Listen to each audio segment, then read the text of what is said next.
I am the a-hole for telling my daughter's half-sister we're not going to adopt her? Trigger warnings: death of loved ones, health issues, emotional manipulation, mentions of addictions, traumatized children. Mood spoilers: bittersweet. Original post 1. My husband and I adopted my daughter, Sophia, 5F, 3 years ago. Sophia is biologically my half-sister. My father and his wife died very suddenly, leaving behind Sophia and his wife's other daughter, Hannah, 9. Hannah is currently in the care system. She lives in a group home that is equipped for her needs. We try to get the girls together every couple of weeks for supervised visits. Sophia has always been aware that she's adopted, which normally happen with their maternal grandmother, who I'll call Lori. Lori has been combative with us since we met her, because she thought it was wrong for us not to adopt Hannah as well as Sophia, even though she is well aware of why it wasn't the right choice for our family. All this to say, when I say I think I know where Hannah has been getting certain ideas, I am pretty certain. Hannah has always made little comments about living with us one day. She's used to say, one day when me and Sophia live together, or reference the girls sharing a room, or talk about pets she wants when she can move home. We've always tried to play this off so as not to upset her, and I really figured she would grow out of it. Her social worker said she definitely would grow out of it, but it never happened. Nowadays, she makes comments about being good so she can come with us, and makes an over-the-top effort to show off her achievements when we are there on visits. She's even started being disparaging about anything Sophia does and constantly one-upping her. It's really sad to see, and no one listens when I say that someone needs to stop feeding into all this. I know they all want her to behave, but Lori is constantly validating her saying this stuff, and I hate that. The social worker just says it's good that Hannah is making strides with her behavior. This just seems cruel and manipulative, like they're letting this carrot dangle in front of this kid so that they can benefit without thinking what this will do to her. So a month ago we were out, and Hannah once again brought up that she wants a horse if she's come to live with us. Lori smiled and said that would be really nice, but she will have to be a good girl to get a horse, and I just looked at her like, WTF. I told Hannah that she wouldn't be able to live with us because she was very loved at the home where she is and they take really good care of her, and that we couldn't do enough of a good job at that. Hannah didn't really seem to understand what I was saying, but she didn't hug us goodbye like normal when we dropped her back.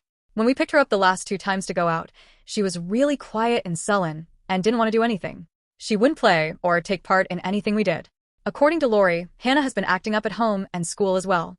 She's blaming me. I take the blame for this change, I get it.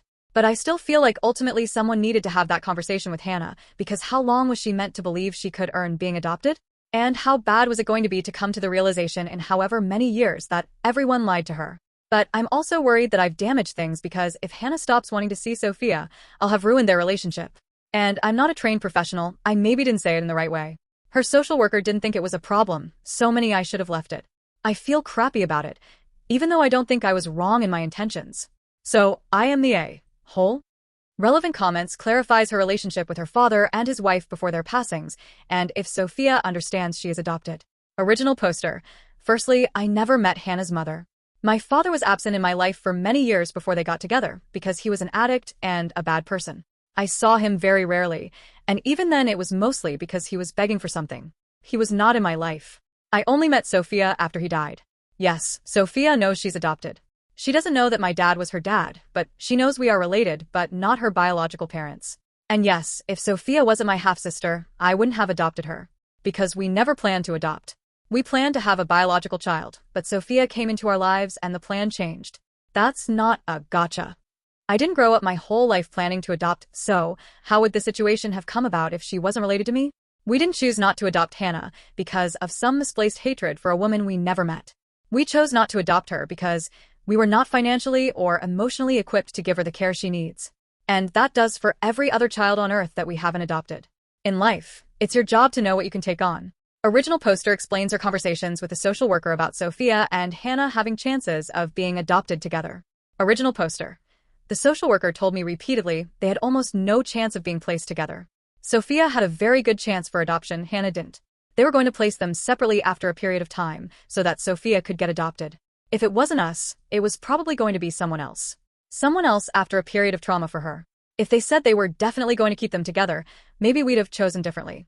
But I still think we give our daughter a great life and are good parents to her. We have her checking with a child psychologist, and we're doing our best. Whereas Hannah's biological father? Why isn't he stepping up? Original poster. I don't know where her father is. I never met her mother or inquired about her biological father. Original poster clarifies up details on how Hannah was placed at the group home instead of a foster home. Original poster. I didn't choose to send her to the care home. They have a shortage of appropriate foster homes for her, and that's where they placed her. I had no say in that or what level of support she has. Sure, Sophia could have been living with Hannah, most likely in the same group home. If, as an adult, she thinks that would have been better for her, I'll take the blame for that. I don't agree, but that will be up to her. Taking in Hannah is not an option for us. We don't have the resources, materially or emotionally, or within our lifestyle, to provide care for her. Taking on more than you can handle does no good for anyone, least of all for our daughter, whose quality of life would take a nosedive. Commenter. Honestly, just get a child psychologist for your daughter and work this out professionally. Clearly, the social worker and Lori are more interested in keeping Hannah's behavior right even with lies. Being told to be good to get a place in your home is so cruel. It also may not be good for Hannah to see her sister get the happily ever after she won't get. Sometimes we need to let kids act out so they can process their emotions. I think you need to pull back and focus on your daughter and what's good for her, not the whole. Original poster. Sophia has regular check-ins with a child psychologist. We're not doing them weekly anymore because that's not what she advised. But if she spots any issues, we can definitely increase. Update 2. Hi. I'm not sure if anyone wanted this update, but I hate reading posts that don't have an update, so I'm updating for anyone who might feel the same. First of all, thank you to everyone who gave helpful advice and who was genuine in their responses. After reading everything, I still think I was probably a little bit of an asshole to spring the comment on Hannah like that. My frustration got the better of me, and I can't put the genie back in the bottle, but I'll always regret it. That being said, I still also think it's best that she knows. I spoke to the child psychologist that Sophia sees, and she said that there was no reason to cut contact between the girls and that it's always recommended, unless in cases of actual abuse.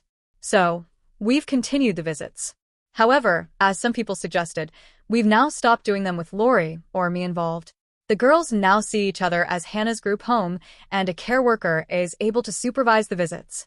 I am not sure if in the long run this is how we will do things because I'm not entirely comfortable with it, but I think it's better that the girls have as independent a relationship as possible. As for Lori, we're cutting down on contact with her.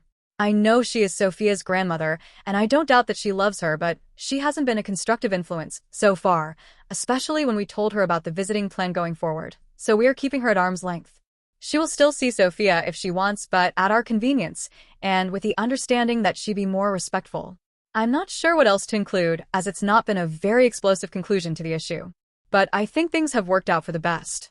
Thank you again to everyone who provided feedback. Relevant comments. Commenter 1. Seems you found a good solution. You should of course ask Sophia after the visit how it went, and all that. Original poster. She's been twice, and she had a good time overall. There's a couple of things that she wasn't used to, but nothing that a kid wouldn't experience in kindergarten. It's just a different environment. But we're going to keep checking in with her. Commenter 2. Does Sophia want to visit Hannah? Does she enjoy these visits? Does Hannah want Sophia to visit? Original poster. Sophia likes visiting Hannah. I wouldn't say it's something she talks or thinks about in between visits, but she knows it's part of her routine, and she is happy to go.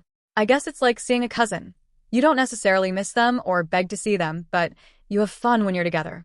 Hannah seems to be happy to see Sophia, from what I've observed. Hannah experiences certain delays, so she and Sophia are not too far apart in interests/development. I know that may not always be the case as Hannah gets older, and the age gap may become more pronounced, but for now it seems to work. What are the plans if when Hannah gets older and starts to resent Sophia out of jealousy? Original poster. Unfortunately, that's not in our control. If contact between the girls starts to become a negative experience, then we will revisit that with guidance from our child psychologist. Will original poster and her husband be able to adopt Hannah at some points in the future? Original poster. Time will not change the fact that we are not able to provide her with the home and care that she needs.